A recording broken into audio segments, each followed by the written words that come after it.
গিরিবরধারে যশোদানন্দন ব্রজ জনরঞ্জন যশোদানন্দন ব্রজ জনরঞ্জন যমুনা তীর বনচারী জয় রাধা মাধব জয় কুঞ্জ বিহারী হরে কৃষ্ণ কৃষ্ণ কৃষ্ণ হরে হরে হরে রাম রাম রাম রাম হরে হরে হরে কৃষ্ণ কৃষ্ণ কৃষ্ণ কৃষ্ণ হরে হরে হরে রাম রাম রাম রাম হরে হরে হরে কৃষ্ণ কৃষ্ণ কৃষ্ণ কৃষ্ণ হরে হরে হরে রাম রাম রাম রাম হরে হরে। जय बोलो शिल प्रभुपाद की जय। हरे कृष्ण प्रभु जी। हरे कृष्ण प्रभु जी। हरे कृष्ण इसकन मंगलू तरफ आपण मानक स्वागत। प्रथम प्रार्थना सहित आम भागवत क्लास को प्रारंभ करिबा। ओम अज्ञानतिमिरन्धस्य ज्ञानञ्जनशलाकया चक्षुर्मलितं येन तस्मै श्रीगुरुवे नमः। श्रीचैतन्यं मनोभीष्टं स्थापितं येन भूतले स्वयं रूपं कदा मह्यं ददाति स्वपदान्तिकं। वन्देऽहं श्रीगुरुश्रीयुतपदकमलं श्रीगुरून् वैष्णवांश्च श्रीरूपं साग्रजातं सहगना रघुनाथानि त्वं सजीवं साद्वैतं सावधूतं परिजना सहितं कृष्ण चैतन्य देवं श्रीराधा कृष्णपादान् सहगना रघुनाथानि त्वं सजीवं साद्वैतं सावधूतं परिजना सहितं कृष्ण चैतन्य देवं श्रीराधा कृष्णपादान् सहगना ललिता श्रीविशाखान्वितश्च नमो विष्णुपादाय कृष्णपृष्ठाय भूतले श्रीमते भक्तिवेदांत स्वामिनीति नामिने। नमस्ते सरस्वती देवी गौरवाणी प्रचारिणे निर्विशेष शून्यवादी पाश्चात्यदेशतारिणे। हे कृष्ण करुणा सिंधु दीनबंधु जगतपते गोपेश गोपिकांत राधकांत नमस्तुते। तप्त कंचने गौरांगी राधे वृंदावनेश्वरी वृषभानुसुते देवी प्रणमामि हरिप्रिये। वंशकल्पतरुभ्यश्च कृपा सिन्धुभ्येव च पतितानां पावनेभ्यो वैष्णवेभ्यो नमो नमः। नमो महावदन्नाय कृष्ण प्रेम प्रदायते कृष्णाय कृष्ण चैतन्य नामिने गुरुदिश नमः। नमो ब्राह्मणदेवाय गो ब्राह्मणहिताय च जगदीताय कृष्णाय गोविंदाय नमो नमः। जय श्री कृष्ण चैतन्य प्रभु नित्यानंद श्री अद्वैत गदाधर श्रीवासदि गौर भक्त वृंद। हरे कृष्ण कृष्ण कृष्ण हरे हरे हरे राम राम राम हरे हरे। हरे कृष्ण कृष्ण कृष्ण हरे हरे हरे राम राम राम हरे हरे। हरे कृष्ण कृष्ण कृष्ण हरे हरे हरे राम राम राम हरे हरे। ओम नमो भगवते वासुदेवाय। ओम ओम नमो नमो भगवते भगवते वासुदेवाय। ओम नमो भगवते वासुदेवाय। ओम ओम नमो भगवते वासुदेवाय। ओम नमो भगवते वासुदेवाय। ओम नमो भगवते वासुदेवाय। नारायणं नमस्कृत्य नरं चैव नरोत्तमं नारायणं नमस्कृत्य नरं चैव नरोत्तमं देवीं सरस्वतीं व्यासं ततो जयमुदीरयेत्। देवीं सरस्वतीं व्यासं ततो नष्टप्रायेषु भद्रेषु नित्यं भागवत सेवया नष्ट प्रायेषु भद्रेषु भगवत सेवया भगवते उत्तम श्लोके भक्तिर्भवति नैष्ठिकी। भगवते उत्तम श्लोके भक्ति भवति नैष्टिके। हरे कृष्ण प्रभु जी प्रणाम। हरे कृष्ण प्रभु जी प्रणाम। हरे कृष्ण समस्त प्रणाम। हरे कृष्ण। श्रीमद्भागवतम तृतीय स्कंद एकादश अध्याय श्लोक संख्या 37। अयम तु कथित कल्पो द्वितीयस्यापि भारत वराह इति विख्यातो जत्रासिच्छुकरो हरि। हरे कृष्ण। अनुवाद। हे भारत, हे भरत वंशज, द्वितीय परार्धर आदि कल्प ही बराह कल्प बोली विख्यात, कारण एही कल्परे भगवान विष्णु बराह मूर्ति रूपे प्रकटित होइथिले। हरे कृष्ण प्रभु जी। हरे कृष्ण। तो आमे पूर्व श्लोक रे देखले कि ब्रह्मा जी जो कालर परिमाण बा जो आयुष जो दुई भाग रे विभक्त करा जाय थाए, जाको आमे परार्ध बोली कहा जाय ताको। तो प्रथम परार्ध को पूर्व परार्ध जो प्रथम 50 वर्ष रही था ब्रह्मा जी पूर्व परार्ध बा प्रथम परार्ध बोली कहा जाए, एवं द्वितीय 50 वर्ष को कौन कहा जाए अपरा परार्ध एवं बा द्वितीय परार्ध बोली कहा जाए। एवं प्रथम परार्ध शेष जोटा कि हो जाइछि एवं वर्तमान कौन होछि ना जो 50 वर्ष पूरी जाइछि एवं ब्रह्मा जी द्वितीय परार्ध आरंभ होइछि। तो से हिसाब रे वर्तमान ब्रह्मा जी आयुष होछि कौन 51 वर्ष। तो एठारे मैत्री ऋषि कौन कहउछंती ना अयं तु कथितः कल्पो। तो आमे पूर्व श्लोक मानकरे जो देखले कि ब्रह्मा जी जो जन्म कोठरे हितला ना प्रथमे ब्रह्म कल्प होइतिला, जोटा कि प्रथम दिन ब्रह्मा जी प्रथम दिन होछि कौन सेटा को ब्रह्म कल्प कुआ जाय। यहाँ पर भगवान नाभिरु जो पद्म पुष्प जात होइतिला एवं 14टी लोक उत्पन्न होइतिले से पद्मनाड़ी रे ताकू पद्म कल्प बोली कहा जाए। तो एठारे मैत्री ऋषि कहउछंती अयं तु कथित कल्पो कि हे भारत हे विदुर द्वितीयस्यापि भारत। तो भारत बोली संबंध करछंती विदुरं को। तो ब्रह्मा जी जो द्वितीय परार्ध अटे जोटा कि द्वितीयस्यापि भारत। तो भगवान प्रथमे कल्प विषय प्रथम कल्प जो विषय कही एवं द्वितीय कल्प विषय कही एवं एठारे कौन कहते द्वितीयस्यापि भारत जो द्वितीय परार्ध अच्छी ब्रह्मा जी से परार्ध द्वितीय परार्ध विषय कहते ताकू कौन कह जाए ना द्वितीय परार्धर जो प्रथम कल्प ताकू कौन कह जाए बराह इति विख्यात। बराह ताकू बराह कल्प बोली कह जाए। तो द्वितीय परार्धर प्रथम कल्प को बराह कल्प कह जाए एवं यह विख्यात। तो यह कहीं बराह कल्प नाम विख्यात कारण यत्र कौन कहे यत्र आसीत शुकर हरि, कारण से ही कल्प शुकर हरि ही। तो भगवान जो भगवान हरि शुकर रूप नहीं से कौन होते आविर्भूत होते। तो सही कथा ही कहुई विष्णुकर जो बराह मूर्ति कह जाए बराह रूप बा शुकर रूप बोली कह जाए।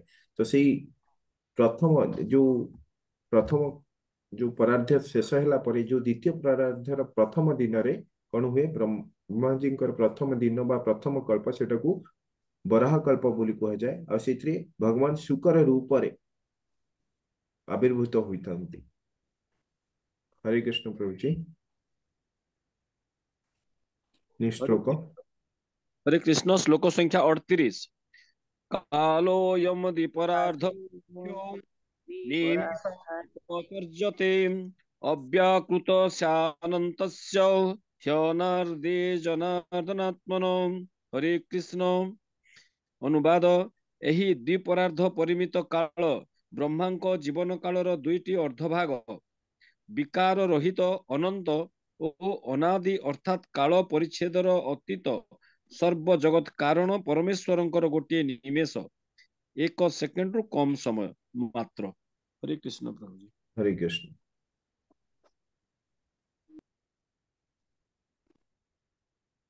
ତ ଏଠାରେ କଣ କହୁଛନ୍ତି ମୈତ୍ରୀ ଋଷି ନା ଏଇ ଶ୍ଲୋକରେ ସବା ଶେଷରେ କଣ କହୁଛନ୍ତି, ଜଗତ ଆତ୍ମନ, ଜଗତର ଯିଏ ଆତ୍ମା, ଆଜି ହଉଛନ୍ତି କଣ ପରମପୁରୁଷ ଭଗବାନ ପରମେଶ୍ୱର, ତାଙ୍କ ବିଷୟରେ କହୁଛନ୍ତି। ତାଙ୍କ କଥା ମଧ୍ୟ ଏଠାରେ କହୁଛନ୍ତି। କଣ କହୁଛନ୍ତି ନା ଆମେ ଦେଖିବା, କାଳ ଅୟଂ ଦ୍ୱିପରାର୍ଦ୍ଧକ୍ୟ,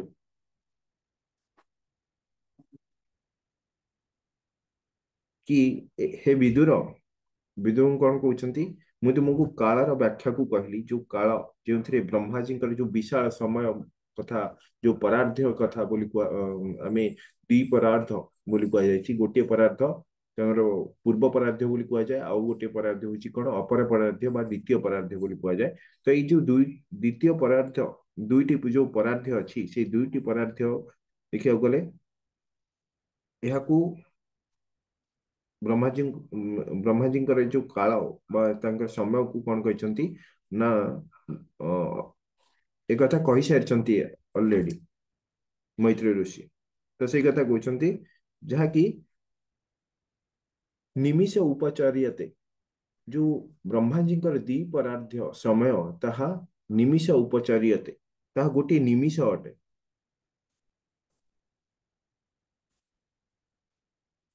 ତ ପ୍ରଥମ ପରାର୍ଦ୍ଧ ଆଉ ଦ୍ୱିତୀୟ ପରାର୍ଦ୍ଧ ମିଶିକି ବ୍ରହ୍ମାଜୀଙ୍କର ଯୋଉ 100 ବର୍ଷ ହୁଏ, ତାହା ଗୋଟିଏ ନିମିଷ ଅଟେ ବୋଲି କହୁଛନ୍ତି ମୈତ୍ରୀ ଋଷି। କାହାର ନିମିଷ?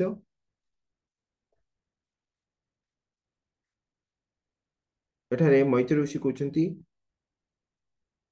ଆମେ ଯେପରି ଆମେ ପୂର୍ବ ଶ୍ଲୋକ ମାନଙ୍କରେ ଦେଖିଲେ, ଯୋଉ ଗୋଟେ ନିମିଷ, ଯାହାକୁ କି ଗୋଟିଏ ସେକେଣ୍ଡରୁ କମ ସମୟକୁ କଣ କୁହାଯାଏ ନା ଗୋଟିଏ ନିମିଷ କୁହାଯାଏ। ତ କହୁଛନ୍ତି ବ୍ରହ୍ମାଜୀଙ୍କର 100 ବର୍ଷ, ଯାହା ମନୁଷ୍ୟ ଲୋକ ଗଣନାରେ ବହୁତ ବିଶାଳ, ଯୋଉଟା କି ଆମ ମନୁଷ୍ୟ ଗଣନା ମନୁଷ୍ୟ ଗଣନା ଅନୁସାରେ 1000 ଦିବ୍ୟ ଯୁଗ ହଉଛି କଣ ବ୍ରହ୍ମାଙ୍କର ଗୋଟିଏ ଦିନ।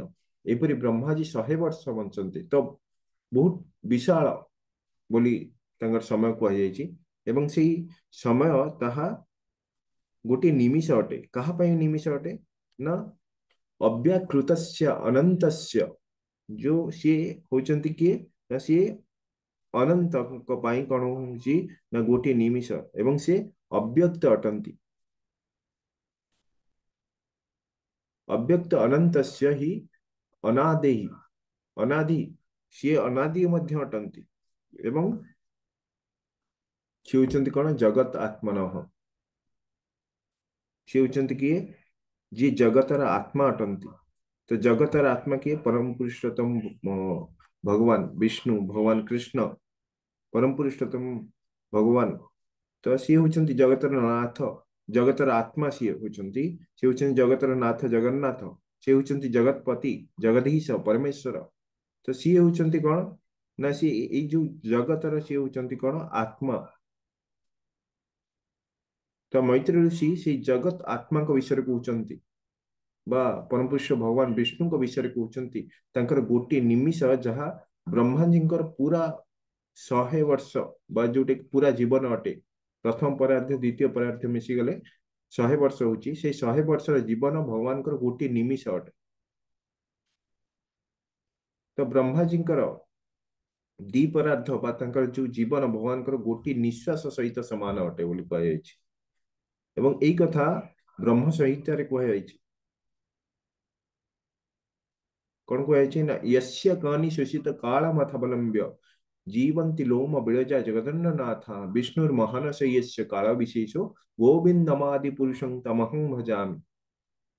ତ ବ୍ରହ୍ମାଜୀ ସ୍ୱୟଂ ନିଜେ ବ୍ରହ୍ମ ସଂହିତାରେ କହିଛନ୍ତି, ଯୋଉଟା କି ବ୍ରହ୍ମ ସଂହିତା ଆଉ ଭାଗବତକୁ ଆମେ ଦେଖିବା ମାନେ କିଛି ସାମଞ୍ଜସ୍ୟ ଅଛି। କାରଣ ବ୍ରହ୍ମା ଯାହା ଦେଖୁଛନ୍ତି ସେଇଟା ବ୍ରହ୍ମ ସଂହିତାରେ ଲେଖୁଛନ୍ତି। ଆଉ ସେ ବ୍ରହ୍ମ ସଂହିତା କଥା ଦେଖିବାକୁ ଗଲେ ସେଇ କଥା ଏଠାରେ ମଧ୍ୟ ଲେଖା ହେଇଛି, ଯୋଉଟା କି ଭାଗବତର ଗୋଟେ ସଂକ୍ଷିପ୍ତ ବିବରଣୀ ଦିଆଯାଇଛି, ଯୋଉଟା କି ବ୍ରହ୍ମ ସଂହିତାରେ। ତ ସେଇଟା ବ୍ରହ୍ମା ପ୍ରାର୍ଥନା କରୁଛନ୍ତି ଭଗବାନ, ସେଇଟା ହଉଛି ବ୍ରହ୍ମ ସଂହିତା। ତ ଏଠାରେ କହୁଛନ୍ତି କି यस्य कानि शोषित काल मथावलंब्य यस्य एक निश्वसित माने कौन होची कौन एठी कौन कहैछि यस्य कनि शोषित निश्वसित माने ब्रह्मा जी जो पूर्ण आयुष एते कौन होता है ता भगवान महाविष्णु गोटे निश्वास सहित समान होता है एवं जेतବେଳେ से श्वास त्याग करती भगवान महाविष्णु बा जो जहाँ करणदोक साई विष्णु मध्य कहुए बा महाविष्णु तांकर निश्वास प्रश्वास रु गोटे निश्वास नेबे आ गोटे निश्वास छाड़िबे सेतिक समय होता ब्रह्मा जी आयुष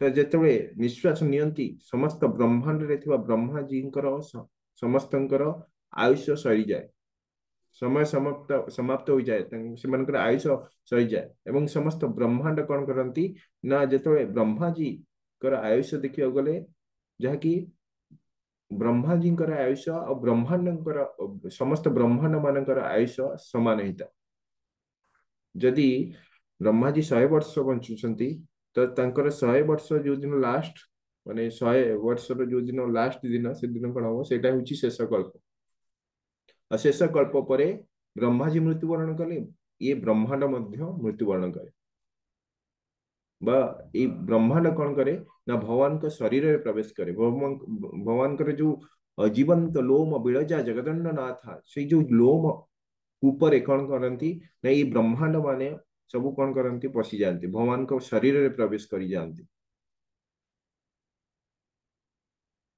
तो ब्रह्मांकर जोटा कि विशाल समय बोली कहते जहाँकि भगवान गोटे निश्वास सहित समान जहाँ गोटे निमिष मात्र अटे भगवान महाविष्णु गोटे निमिष जहाँ ता हूँ कौन ब्रह्मा जी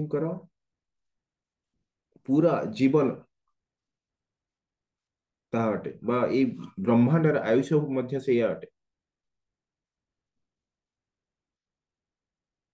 एवं महाविष्णु कौन करती ना यह मध्य कहुई पूर्व श्लोक मानक आम देखिले कि भगवान महाविष्णु कौन करते ना अनंत शेष उपर योग निद्रा शयन करता जहाँकि सी निद्रा रे रही था किंतु सी योग निद्रा यह साधारण निद्रा नुहे यह योग निद्रा अटे तो जो मायावादी व निर्विशेषवादी माने यह भूल बुझती ठीक भाव बुझी पारती ना से भावती कि भगवान शोईकी एपरी किपरि करि पारंती ब्रह्मांड गुड़िक लोम कूपर बाहरी जाए एवं गोटे निश्वास समाप्त होगा पुणी पुनर्बार एते विशाल ब्रह्मांड आ ब्रह्मा जी एते वर्ष बंचुंट तथापि सी कौन हो ब्रह्मांड गुड़िक कौन हो एते बड़ विशाल ब्रह्मांड भगवान लोम कूपर किपरि भाव प्रवेश कर भगवान तो शोईचंती तो से मैंने बुझी पारती ना जेहेतु से देखिए गले आध्यात्मिक संबंधी जो विषय गुड़िक आत्मा बा जो परमात्मा संबंधी जो ज्ञान यह आमे निजर जो जड़ बुद्धि द्वारा आमे बुझी परिबा नहीं तेणु जड़वादी गण भौतिकवादी गण जो माने मायावादी बोली कह जाए से माने जड़ बुद्धि द्वारा से माने कौन भगवान को बुझिबा को चेष्टा करती किंतु से माने ई भागवतम एवं जो भगवत गीता को पठन करती कि जानिया उद्देश्य शास्त्र को बुझे चेष्टा करती किंतु से जेहेतु भगवान को ठीक भाव विश्वास करती नहीं भगवान को ये शास्त्र निर्देश को सी माने ठीक भाव विश्वास करती नहीं तेणुक से ठीक भाव बुझी पारती नहीं भगवान किपरि एते महान ही पारती आउ ये शास्त्र को लेकिन भगवत गीता भागवत को लेकिन अलग अर्थ बाहर करती से एवं एठारे ब्रह्मा जी आयुष को जो गणना करिवार सबुठारु विशाल समय को नहीं जोटा कि कालर परिमाणर सबुठारु विशाल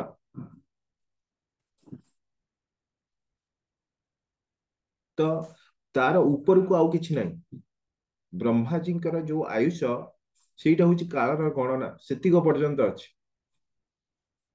ता ऊपर को कौन हो भगवान गोटे निमिष रे सब जिनस हो जाउछि गोटे निमिष रे ब्रह्मा जी उत्पन्न हो जाउछन्ति ब्रह्मांड गुड़िक सृष्टि होती गोटे निमिष रे पुणी प्रवेश कर जाउछन्ति भगवान का शरीर रे तो यह गोटे क्षण बा गोटे क्षण रु मध्य कम अटे, गोटे निमिष अटे, गोटे सेकेंड रु मध्य कम अटे। तो एतिक समय भितर ए सब जिनिस होउची। तो ए जो सनातन काल बोली कहंती कहउचंती ता सनातन अटे, ता केबे नष्ट हुए ना। किंतु से काल जो गणना केवल ब्रह्माजींकर आयुष को मापिबा पई करा जाय थाए, ताठू ऊपर करा जाय न थाए। बा भगवान केते वर्ष जियंती बा तांकर आयुष केते, यह केबे भी केई पचारिबे नहीं कि भगवान कर आयुष केते बोली।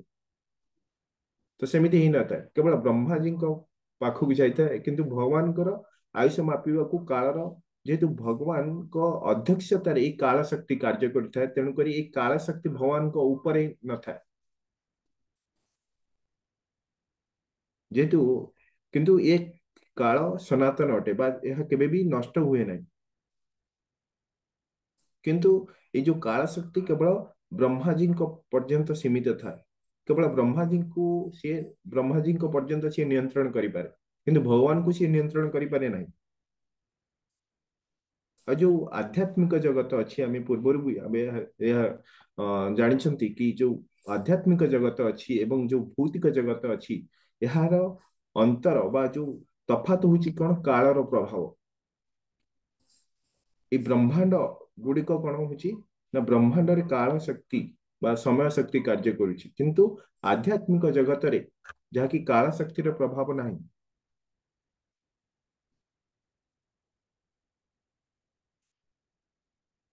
एवं कालर प्रभाव मध्य नहीं।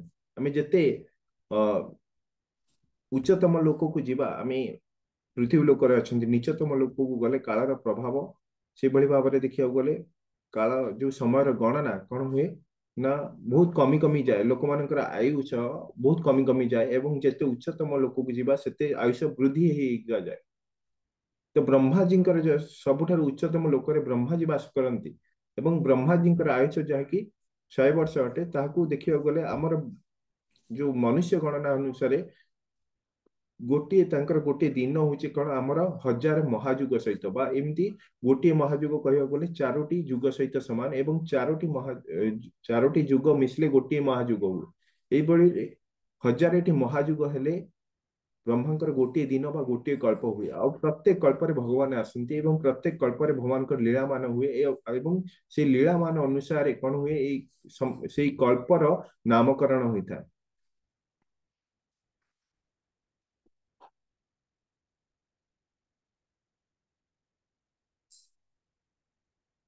तो यहीपरि भाव में देखिए गले ये जो ब्रह्म जो एटारे गोलोक चार्ट खोली, तो ये गोलोक चार्ट रे जो नीचतम भाग यहाँ को कौन कह जाए ना यहाँ हूँ कौन ना यहाँ हूँ भौतिक जगत, और यहाँ हूँ कौन ना आध्यात्मिक जगत। तो ये जो काल शक्तिर प्रभाव केवल भौतिक जगत रे अच्छी, आध्यात्मिक जगत रे नहीं। भगवान जपरी सबुले भगवान कृष्ण नव यौवन वेश थिला, सी केबेले वृद्ध होनथिले कारण सी होचन भगवान, कारण तांको ऊपर काल शक्तिर प्रभाव नथिला।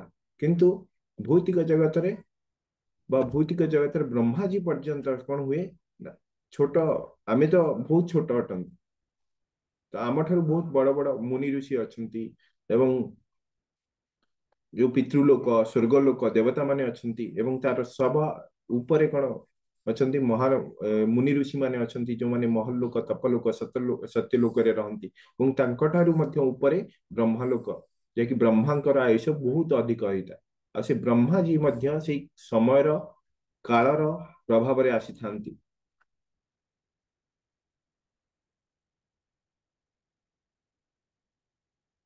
ये देखंतु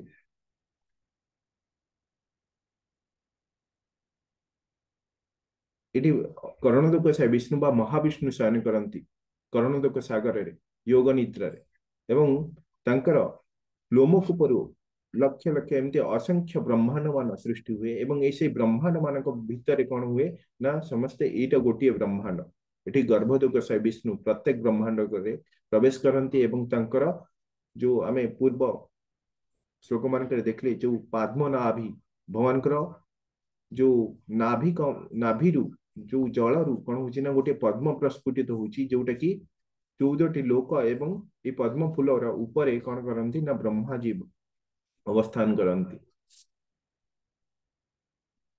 ତ ଏହିପରି ଦେଖିବାକୁ ଗଲେ ବ୍ରହ୍ମାଜୀଙ୍କର ଆୟୁଷ ଉପରେ କଣ କରେ ନା ଏଇ ବ୍ରହ୍ମାଣ୍ଡର ଆୟୁଷ ନିର୍ଭର କରେ। ବ୍ରହ୍ମାଙ୍କର ଯେତେବେଳେ ଆୟୁଷ ସରିଯାଏ 100 ବର୍ଷ ସରିଯାଏ ସେତେବେଳେ ବ୍ରହ୍ମାଣ୍ଡର ଆୟୁଷ ମଧ୍ୟ ସରିଯାଏ। ସିଏ ମଧ୍ୟ ଭଗବାନଙ୍କର ଶରୀର ମଧ୍ୟରେ ପ୍ରବେଶ କରିଯାଆନ୍ତି। କିନ୍ତୁ କାଳ ଯୋଉ ସନାତନ କାଳ ସେ କେବେ ବି ନଷ୍ଟ ହୁଏ ନାହିଁ ସତ, କିନ୍ତୁ ତାହା ଭଗବାନଙ୍କ ଉପରେ ପ୍ରଭାବ ପକେଇ ପାରେ ନାହିଁ ଏବଂ ସିଏ ଭଗବାନଙ୍କର ହିଁ ଶକ୍ତି ଅଟେ ଆଉ ଭଗବାନ ହିଁ କାଳର ନିୟନ୍ତ୍ରଣକାରୀ ଅଟନ୍ତି। ଆଉ ଏଇ କାଳର ଶକ୍ତିର ପ୍ରଭାବ ଏଠାରେ ପଡେ ନାହିଁ ବା ଏଇ ଯୋଉ ଆଧ୍ୟାତ୍ମିକ ଜଗତ ବୈକୁଣ୍ଠ ଜଗତ ବା ତାର ଉଚ୍ଚତମ ଲୋକ ଯୋଉଟା କି ଗୋଲୋକ ବୃନ୍ଦାବନ ଏଥିରେ କାଳର ପ୍ରଭାବ ନାହିଁ। କାଳ ଅଛି, ସମୟ ଅଛି, କିନ୍ତୁ କାଳର ପ୍ରଭାବ ନଥାଏ। କାଳ ଯେହେତୁ ସନାତନ ଭଗବାନଙ୍କର ଅଂଶ ତେଣୁକରି ସେ ସର୍ବଦା ବିଦ୍ୟମାନ ଥାଏ କିନ୍ତୁ ତାର ପ୍ରଭାବ ନଥାଏ। କୌଣସି ଜିନିଷ ନଷ୍ଟ ହୁଏ ନାହିଁ ଏଠାରେ ଆଧ୍ୟାତ୍ମିକ ଜଗତରେ, କିନ୍ତୁ ଭୌତିକ ଜଗତରେ ସମସ୍ତ କାଳର ପ୍ରଭାବ ଥିବା ଯୋଗୁଁ ସମସ୍ତ ଜିନିଷ ନଷ୍ଟ ହୁଏ ଏବଂ ଆମେମାନେ ମଧ୍ୟ ନଷ୍ଟ ହୁଅନ୍ତିନି। ଆମର ଶରୀର ମାନ ନଷ୍ଟ ହୁଅନ୍ତି, ଆମର ଆତ୍ମୀୟ ସ୍ୱଜନ, ଆମର ସମସ୍ତେ ସବୁ ଜିନିଷ ମଧ୍ୟ ସମସ୍ତ ପଦାର୍ଥ ମଧ୍ୟ ନଷ୍ଟ ହୁଏ ଆଉ ଶେଷରେ ପ୍ରଳୟ ମଧ୍ୟ ଆସେ। ପ୍ରତ୍ୟେକ ଦିନରେ ବ୍ରହ୍ମାଙ୍କର ପ୍ରତ୍ୟେକ ଦିନରେ ଆଂଶିକ ପ୍ରଳୟ ହୁଏ ଏବଂ ଆଂଶିକ ପ୍ରଳୟ ଏହିପରି ଯୋଉ ପ୍ରତ୍ୟେକ କଳ୍ପରେ ଗୋଟିଏ ଗୋଟିଏ ପ୍ରଳୟ ହୁଏ ଏବଂ ଏହିପରି ଭାବରେ କଣ ହୁଏ ଯେତେବେଳେ ବ୍ରହ୍ମାଜୀଙ୍କର ଶେଷ ଦିନ ଆସେ ସେତେବେଳେ ପୁରା ବ୍ରହ୍ମାଣ୍ଡରେ ପ୍ରଳୟ ଆସେ। ଏଇ 14ଟି ଲୋକରେ ପ୍ରଳୟ ଆସେ ଯାହାକି ଆମେ ପୂର୍ବ ଲୋକମାନଙ୍କରେ ଦେଖିଲେ କି ଆଂଶିକ ପ୍ରଳୟରେ କେବଳ ଆଂଶିକ ପ୍ରଳୟର ପ୍ରଭାବ କେବଳ ସ୍ୱର୍ଗର ଲୋକରୁ ପାତାଳ ଲୋକ ପର୍ଯ୍ୟନ୍ତ ହୋଇଥାଏ। ଏଇ 3 ଲୋକ ଯୋଉଟା କି ସ୍ୱର୍ଗରୁ ପାତାଳ ଲୋକ ପର୍ଯ୍ୟନ୍ତ ହେଇଥାଏ କିନ୍ତୁ ଉଚ୍ଚତମ ଲୋକରେ ନଥାଏ। କିନ୍ତୁ ଯେତେବେଳେ ମହାପ୍ରଳୟ ଆସେ ଯେତେବେଳେ ବ୍ରହ୍ମାଜୀଙ୍କର ଆୟୁଷ ଶେଷ ହୁଏ ସେତେବେଳେ କଣ ହୁଏ ନା ଏ ସତ୍ୟ ଲୋକଠୁ ଆରମ୍ଭ କରି ସତ୍ୟ ଲୋକ ତପ ଲୋକ ସମସ୍ତେ ସତ୍ୟ ଲୋକରେ ବ୍ରହ୍ମାଜୀ ବାସ କରନ୍ତି, ତପ ଲୋକରେ ଯୋଉ 4 କୁମାର ବାସ କରନ୍ତି ଏବଂ ପ୍ରଜାପତି ମାନେ ଜନଲୋକରେ ବାସ କରନ୍ତି, ଭୃଗୁମନି ମହଲୋକରେ ବାସ କରନ୍ତି ଏବଂ ବିଭିନ୍ନ ଯୋଉ ସପ୍ତ ଋଷି ଅଛନ୍ତି ସେମାନେ ମଧ୍ୟ ବାସ କରନ୍ତି। ତ ଦେଖିବାକୁ ଗଲେ ଏମାନେ ସମସ୍ତଙ୍କର ଆୟୁଷ ସରି ଯାଇଥାଏ ବ୍ରହ୍ମାଜୀଙ୍କର ଦିନ ଶେଷ ହେବା ଆୟୁଷ ଶେଷ ହେବା ବେଳୁ। ହରେ କୃଷ୍ଣ। ଠିକ ଅଛି ଆମେ ଏଠି ରଖିବା ପ୍ରଭୁଜୀ। ଆଜ୍ଞା ପ୍ରଭୁଜୀ ଏଠି ରଖିବା, ବିରାମ ଦେବା। वंशा कल्पतरुभ्यश्च कृपा सिंधु एव च पतितानां पावनेभ्यो वैष्णवेभ्यो नमो नमः। अनंत कोटि वैष्णव वृंद की जय। शिल प्रभुपाद की जय। हरे कृष्ण समस्त को। हरे हरे कृष्ण। हरे कृष्ण। कृष्ण कृष्ण प्रभु जी प्रणाम। हरे कृष्ण प्रणाम। हरे कृष्ण प्रभु जी तीन दंड थर हरे कृष्ण महामंत्र करिवा। हरे कृष्ण हरे कृष्ण कृष्ण हरे कृष्ण हरे हरे कृष्ण हरे कृष्ण हरे हरे राम हरे राम राम राम हरे राम राम हरे हरे हरे। राम हरे कृष्ण हरे कृष्ण कृष्ण कृष्ण हरे कृष्ण हरे हरे हरे हरे कृष्ण हरे राम हरे राम राम राम हरे हरे। हरे कृष्ण कृष्ण हरे कृष्ण कृष्ण कृष्ण कृष्ण हरे हरे हरे। हरे हरे राम हरे राम राम राम हरे हरे।